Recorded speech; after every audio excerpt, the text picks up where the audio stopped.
Welcome back to my another mini blog. তো basically আজকে যেটা আমি শেয়ার করবো সেটা হচ্ছে ইভিনিং রুটিন, মানে গোবর জন্য কীভাবে আমি ওকে নিয়ে ক্লিন আপ করি অ্যান্ড কী ইউজ করি সেটা সম্পূর্ণ তোমাদের ভিডিওতে শেয়ার করবো। তো তার জন্য তোমাদের ভিডিও এন্ড অবধি থাকতে হবে। ডোন্ট ক্রাই গোবর।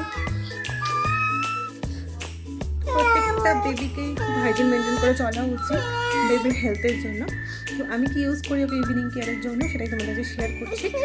ভিডিও ভালো লাগলে অবশ্যই কিন্তু লাইক করতে ভুলো না। আর যারা যারা এখনও পর্যন্ত চ্যানেলে নতুন রয়েছে তারা কিন্তু প্লিজ কিছু কমেন্ট করো যাতে আমি আরও নতুন নতুন ভিডিও তোমাদের সাথে শেয়ার করতে পারি।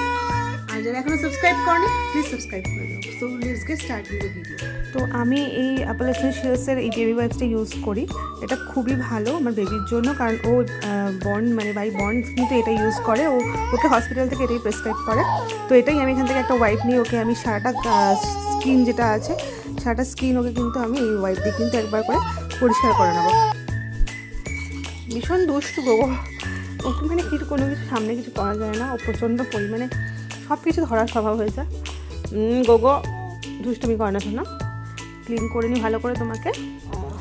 তো এটাতে দিয়ে আমি এখন ক্লিন করবো। এর নেক্সট যেটা ইউজ করবো সেটা হচ্ছে সেবামেডের এই ম্যাসাজ অয়েলটা। এটা ভীষণই ভালো একটা বডি ম্যাসাজ অয়েল বেবির জন্য। এটাও আমাকে একজন ডক্টর প্রেসক্রাইব করেছে। তো এই সেবামেডের ম্যাসাজ অয়েল আমি ইউজ করবো এখন।